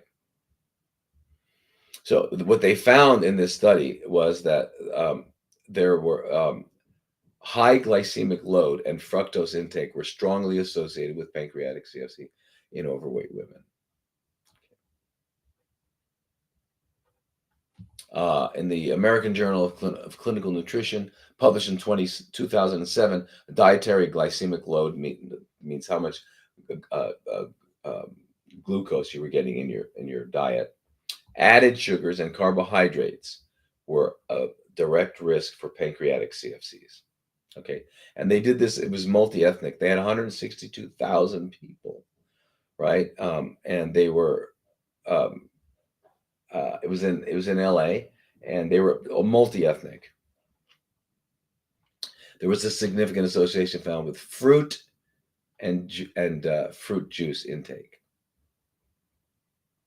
Okay, and it was not only the pancreas, the colon, and the breast, but it was also esophageal CFCs, small intestinal CFCs, uh, leukemia, pancreas, ovary, and prostate. 58% increase in prostate. So, and the other another 2019 study published in Science showed that the high fructose corn syrup enhanced intestinal tumor growth independent of weight gain. So whether or not they gained weight, just eating the high fructose corn syrup was uh, uh, had a significant effect on developing CFCs. Okay, now it's interesting because um, when they when they put people on diets that were lower than that, they found that they not only lost weight, but they lost liver fat. You know, people get fatty livers. They lost visceral fat, which is the fat around the organs, and they decreased the amount of fat they make. Now, you know, when you eat glucose, when you eat sugar, first of all, the insulin is going to make sure that it gets into your cells so your cells can use it for energy. Now, the excess, the insulin causes it to turn into fat. It's called lipogenesis. It causes fat formation. Well, it turns out that fructose does that even quicker. Fructose will increase fat formation. Yeah. Now, another thing to add to the idea of fructose and all that is that um, um, I don't know if you've all heard of the metabolic syndrome. They used to call it Syndrome X, but you know it has to do with uh, high triglycerides, high density lipoproteins, high blood pressure, all this stuff, diabetes, and all of and they call it Syndrome X, metabolic syndrome X. Um, but it is the reason they're calling it a syndrome was because all of those conditions we talked about, the triglycerides, um, the, um, the high blood pressure, high fasting glucose, all those things are related to diet. And you only need 3 out of the 5 to be diagnosed. Anyway, it turns out that there's a significant relationship between having metabolic syndrome and developing CFCs. Significant, all right? And we're not just talking about this metabolic syndrome doesn't just do that. It also has a great effect on a cardiovascular, diabetes, cognitive disorders, and lots of different CFCs: breast, liver, pancreas, colon, and uterine. So why does this happen? Why does fructose affect fruit? Why does fruit affect CFCs? Okay, there's you may have heard of we have receptors on the cells that pick up glucose.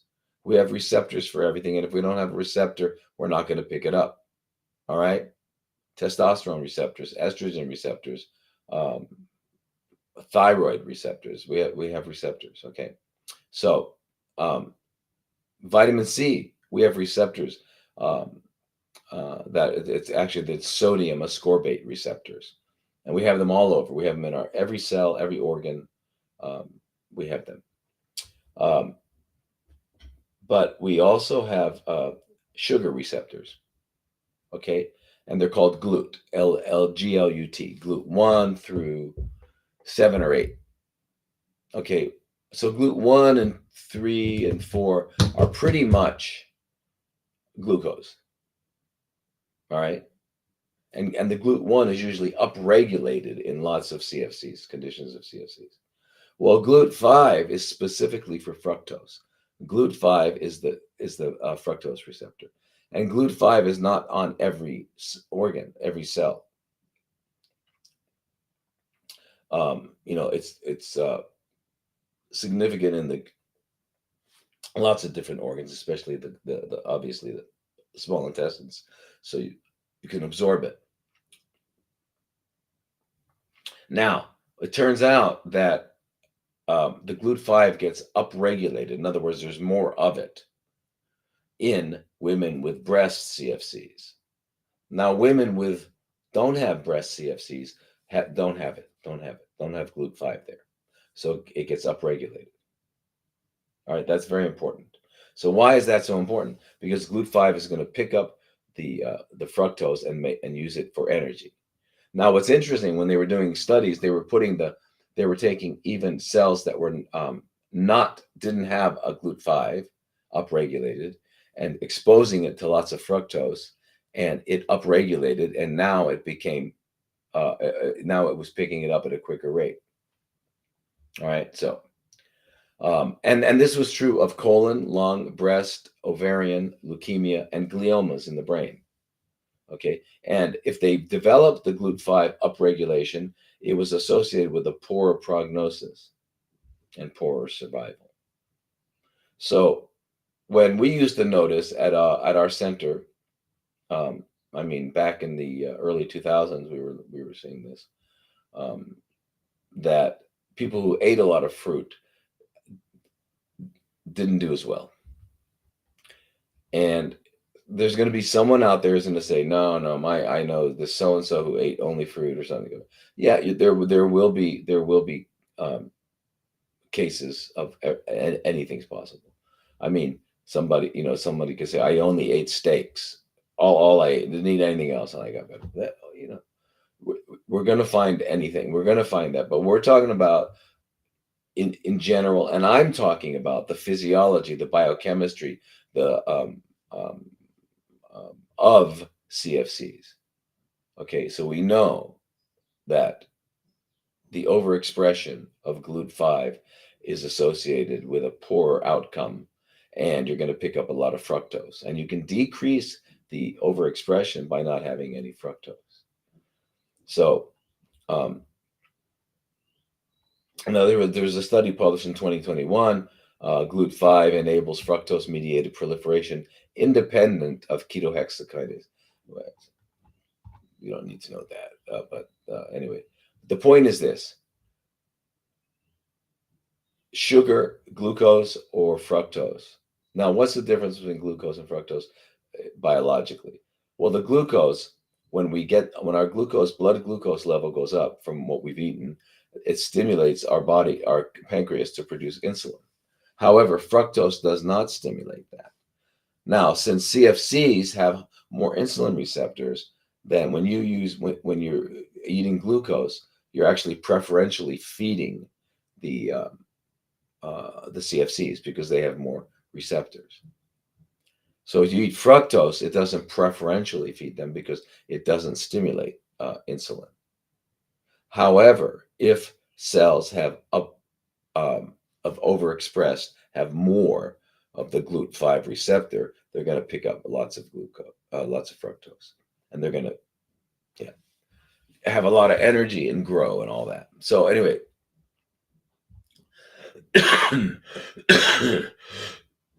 excuse me. So the question is, can I eat fruit? Can I eat fruit and honey? And the answer is yeah, but let's do it in the low glycemic. So we all know what the low glycemic fruits are, right? Berries, green apples, green kiwi, not the yellow kiwi. We know that. We know some oranges are very low. Sour grapes for sure. Lemon, grapefruit. Okay, and remember, when you're eating fruit, don't eat a lot, but eat it alone. Don't eat it with another meal. If you eat fruit before as an appetizer and then you eat food, or you eat it as a dessert, what's going to happen is it's going to mix with the food, and it will get delayed in its digestion assimilation, and it will wind up fermenting, and you won't get the value of it. And you could even make alcohol and other things. So fruit is best eaten alone, and and then of course melons. If you eat melons, they're eaten alone. You don't eat them with fruit, but you wouldn't want to eat a melon at this point if you have CFCs. For now. Okay, so here's another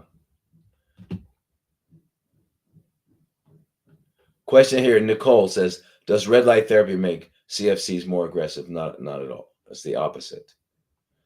Here, we are so excited. We were able to book a consultation with you December 15th. We sent in a question as well last week. 39-year-old woman with 12-centimeter mass in her liver, 6.2 mass in her pancreas. I have been hammering this back with a ton of your suggested natural protocols, diet, and actually urine therapy we just added in last week.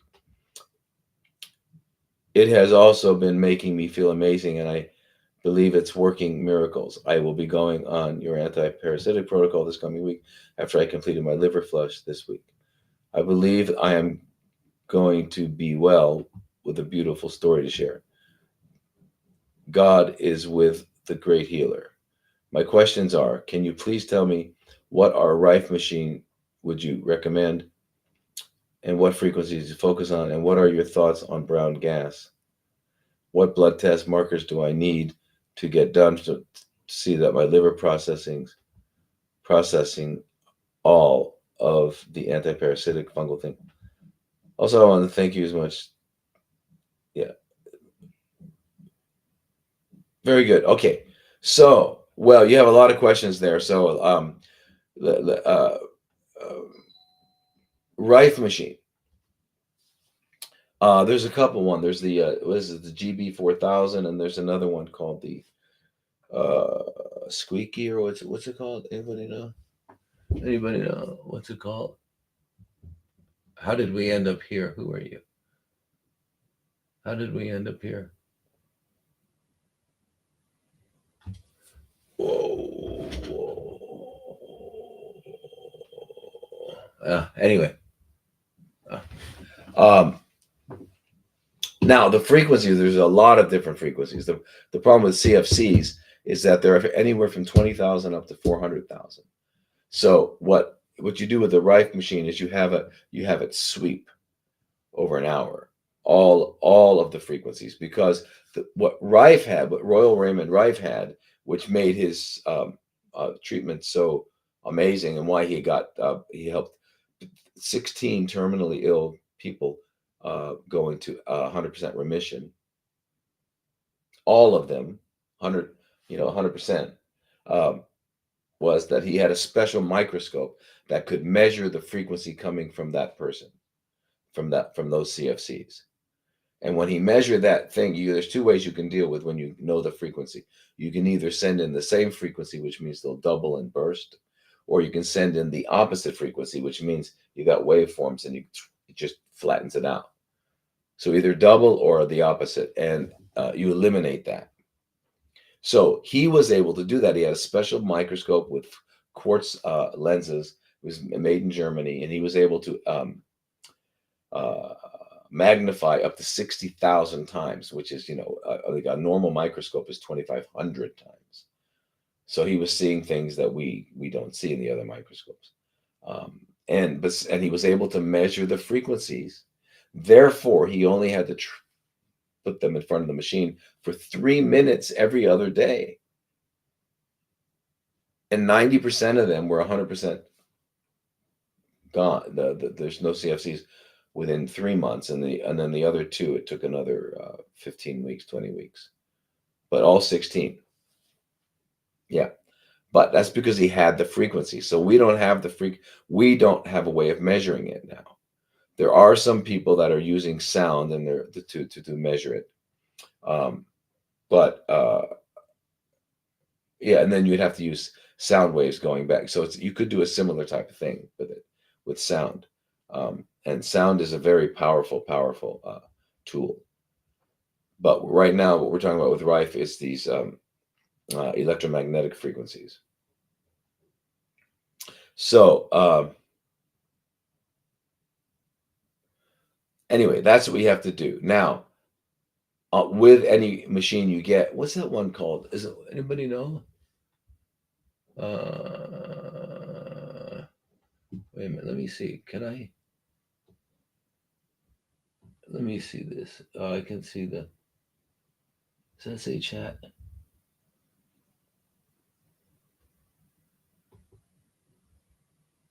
No.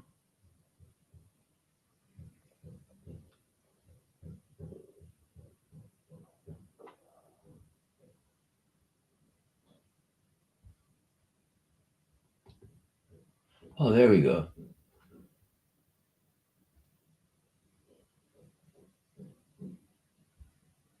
No, someone here says I could have used a gluten intolerance. Uh, no, I have. It's kind. I got kind of a what they call a cold, but as you know, colds are just what we call colds are just getting rid of toxins. I've been, I was in Japan and family wound up overeating. I've been eating more cooked food than I normally do, so that's just the consequence of that. Um,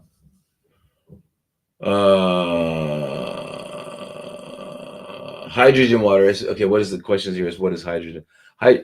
Hydrogen. We're talking about molecular hydrogen. Molecular hydrogen is the smallest molecule in the universe. It penetrates all cells. Doesn't need carriers or receptors or anything like that. When it gets in there, when it mixes when it hits a OH negative hydroxyl radical, which is spooky. That's it. Thank you. Was the name of that Rife machine? The second one, the spooky. Yeah. The when the H2 gas gets in there and hits a hydroxyl radical, it turns it into H2O, which is water. So it's a specific neutralizer of the hydroxyl radical, which is the biochemical. Um, um, it's an intermediate, and it's also an end product, and it needs to be neutralized because otherwise it causes extreme damage. All right. So yeah, um, and so um, that was part of the question. What else?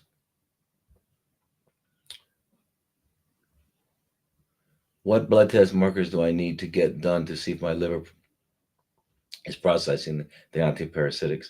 You don't have to worry. Now, if you had hepatitis prior or you had really high liver enzymes prior to starting the antiparasitic protocol, then you probably have to really adjust the dosages. But most people don't. And what you have to know is that when you take the antiparasitic medications, all of them, you will get an elevation in liver enzymes. So don't even measure. Don't worry about it because they're going to go up, and then that's why you're taking a week off. They're going to go down, and then go up, and they're going to go down. They're going to go up, and they're going to go down. Go down. Remember, the reason why you ignore them is because the liver will regenerate. Okay, it's the most regenerative organ in the human body. You can cut out 2/3 and it grows back. Okay, but you can't take your eye off the ball. And the ball is getting rid of these parasites because they do several things. Number one, they can directly cause an organ to produce CFCs, okay, directly. Um, Bladder, urogenital area, um, breast, brain, I mean, lung, they can do that. Number two, one of the strategies they have to survive is by them modifying the immune system so it can't see them. Well, it also can't see the CFC, so it helps the CFCs. So they have both an indirect and a direct way. Plus, they're also when they're in your body, they cause your the cells in your gut to I'm sorry, and that's the, uh, the microorganisms to get out of balance. So you wind up getting a dysbiosis. And what we know about dysbioses is that there are specific dysbioses associated with each type of CFC. So people with breast CFCs will have a specific kind of dysbiosis. That means a relative proportion of different organisms. Colon CFCs will be different. Pancreatic CFCs, thyroid will be different. So that's in. So the interesting thing about that is, could we just simply do fecal transplants and actually change the course of these things? I mean, I think it's definitely worth doing.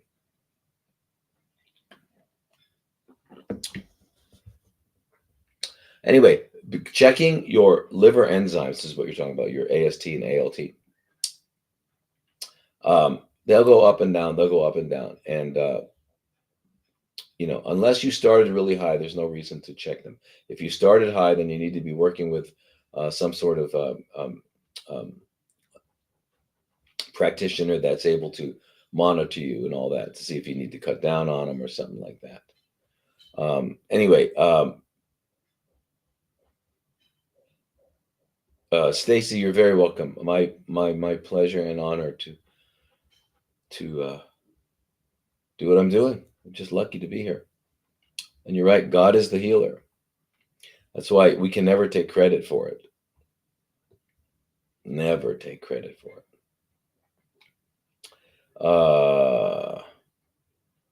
So that was Stacy. Let's see what else. Whoops.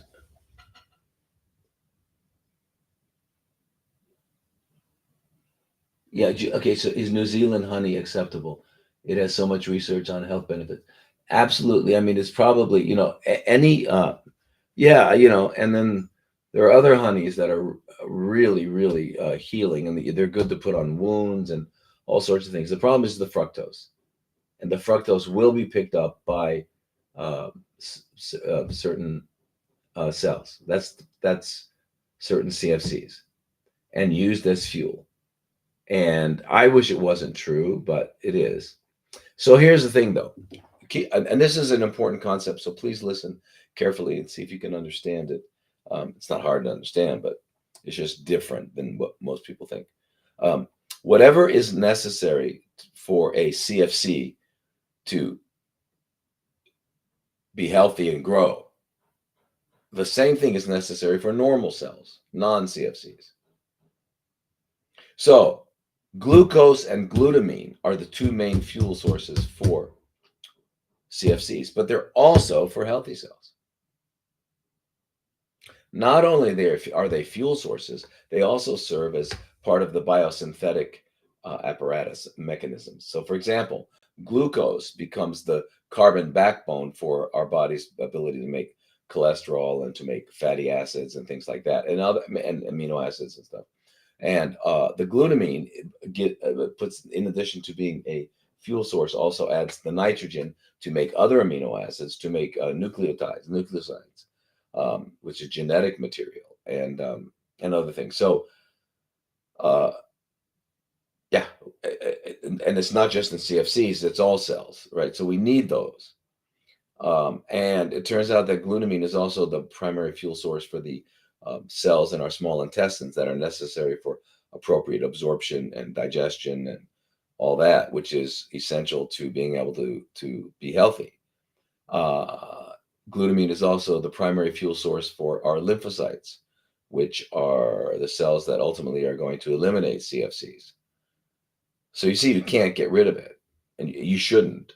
And you can't anyway because it's called a non-essential amino acid, which means our body will make it if it has all of the essential amino acids.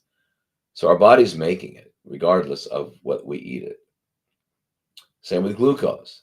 Our body will make glucose if we're not eating at all, which is why when I've had people that on 41-day water fast, on day 41, we do a finger stick and glucose is normal. So in other words, you can't get rid of them. So what the conclusion you would have from all of this is that instead of trying to figure out that which is impossible to figure out, why? Because we were designed everything was designed by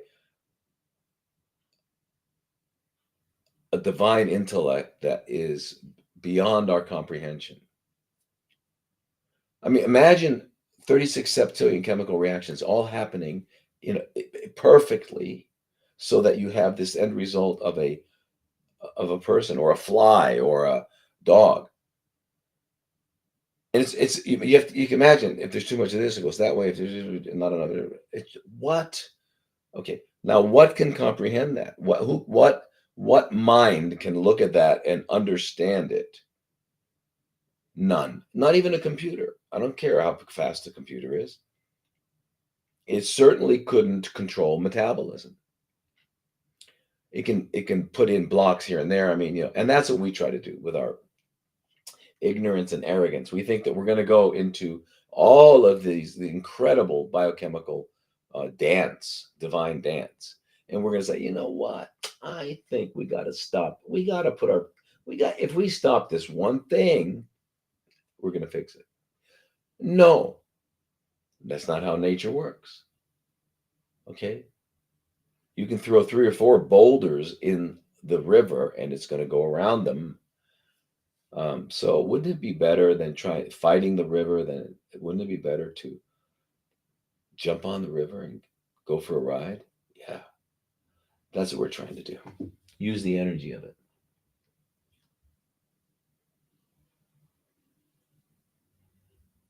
Could you please provide a link that will show your parasite program? Well, you know what I'm going to do this week, maybe even today when I finish with you guys. I'm going to do uh,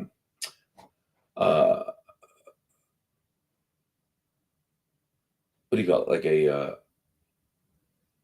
oh, I should do that as a webinar form. Okay, I'll set it up for anyway. So everybody, so whoever wants to join it, and I'm going to do this long PowerPoint presentation to go over parasites completely.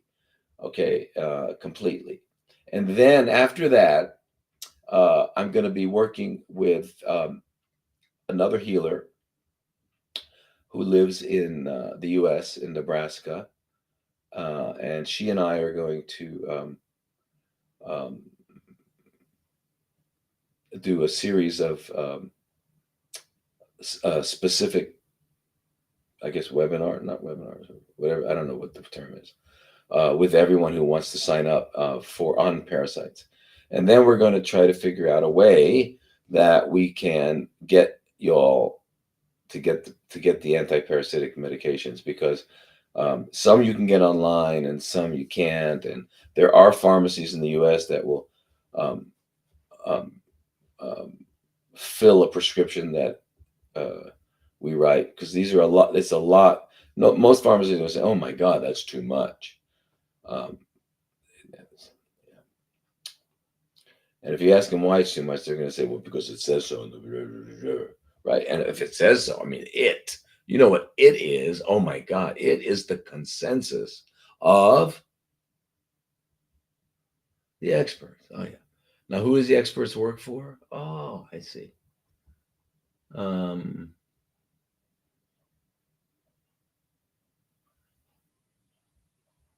ooh, these are small.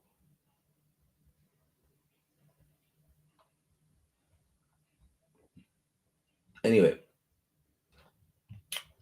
I can't see you guys. I'm trying to see if there's any. Poor Seaverkle, whatever your name is. She said, "How did we end up here? I don't know. Sorry, I wish you didn't have to end up here. Why don't you click off if you don't like it? I don't blame you. If you don't have CFCs, this is probably boring, huh? Let's see. Okay, any more questions? What time is it? Do we have time? Oh yeah. Uh,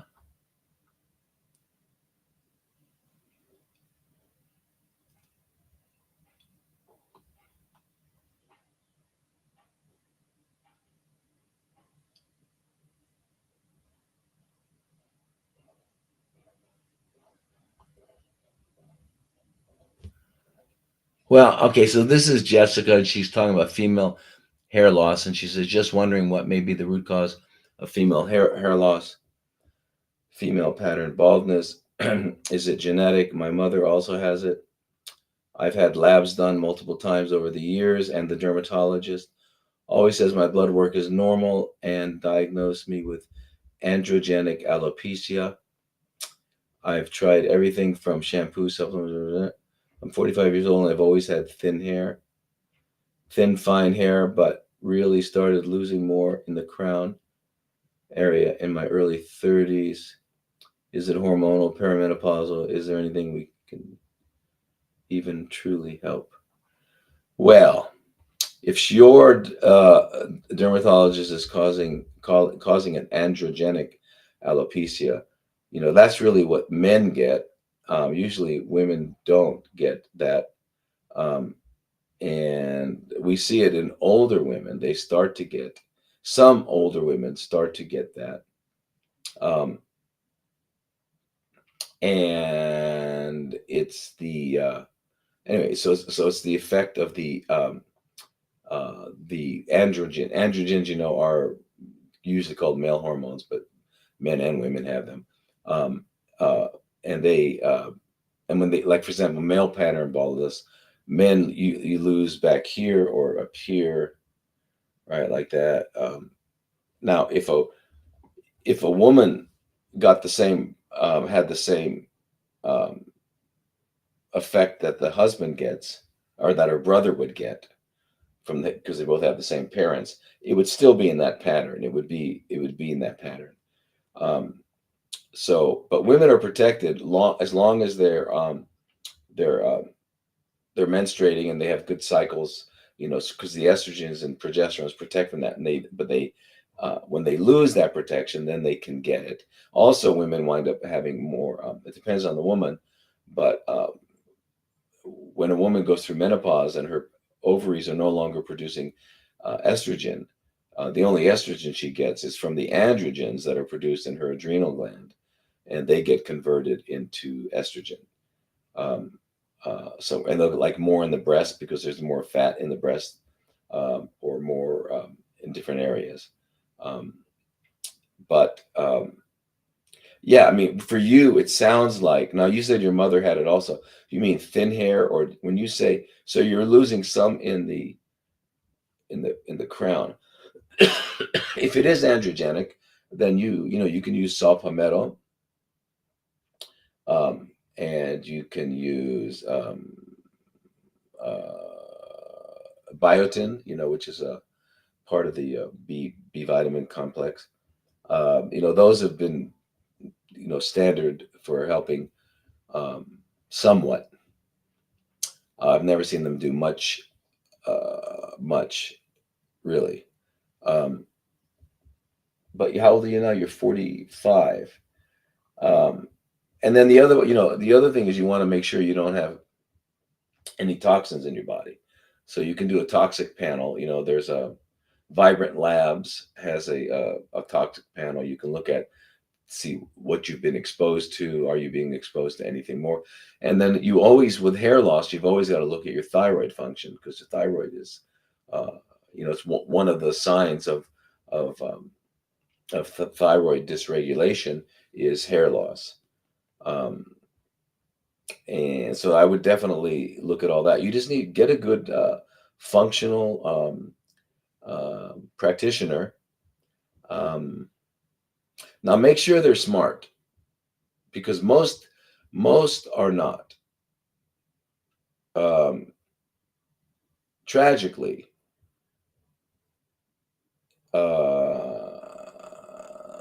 we've got to change the name from functional medicine to fashionable medicine, because they do things that are in fashion. And they don't really understand why they're doing it. They don't do the research into it and all that. So you want to find someone who's not fashionable but really functional. In other words, and functional is just the word they gave to a way of legitimizing alternative medicine and giving people uh, some basic standards. And those standards are looking at blood tests in a more functional way, rather than, I don't know how regular doctors look at. I don't even know what they're looking at.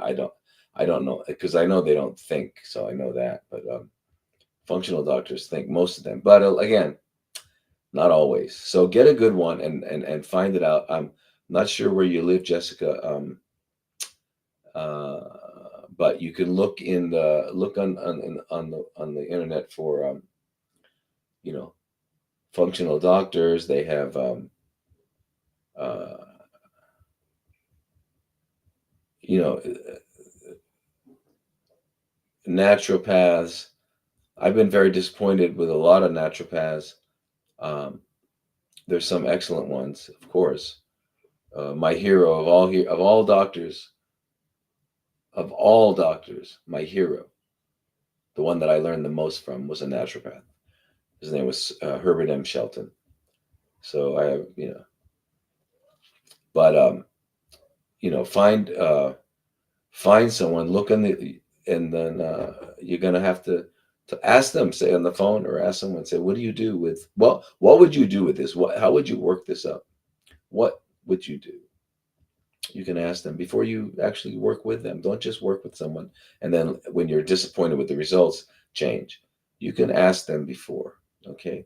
Now, are you perimenopausal? I don't think that would be it. Is it hormonal? Well, you have to look at all those things, absolutely, and you have to look at thyroid. So you look at all your hormones. You make sure you look and see what toxins are in you. Then you detoxify, And then in the meantime, you can use things like saw palmetto, and biotin and the other B vitamins, and make sure that you're well nourished. You have lots of zinc, you have all your minerals, and all that. And then stress, that's another one. You can lose, but usually stress related hair loss comes in. It's not like the whole head, right? It'll be in little patches.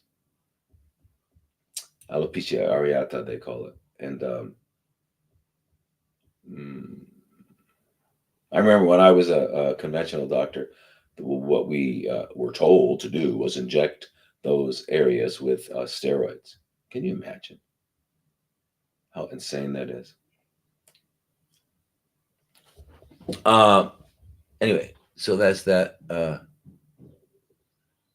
What time is it? Oh my God, it's after. Okay, time to go. Oh, I don't want. There's so many here, but anyway, we did an iodine test on my daughter to see if she was low turn black. What does that mean? Uh she put iodine on her skin and it turned black. I really don't know. I've never heard of that. But that's not the way to test. Don't just assume, unless you're eating seaweed all day, you've got an iodine deficiency. Just get iodoral or get Lugol's 12.5 milligrams orally. Then you're going to have to adjust your thyroid like we've talked about before. All right. And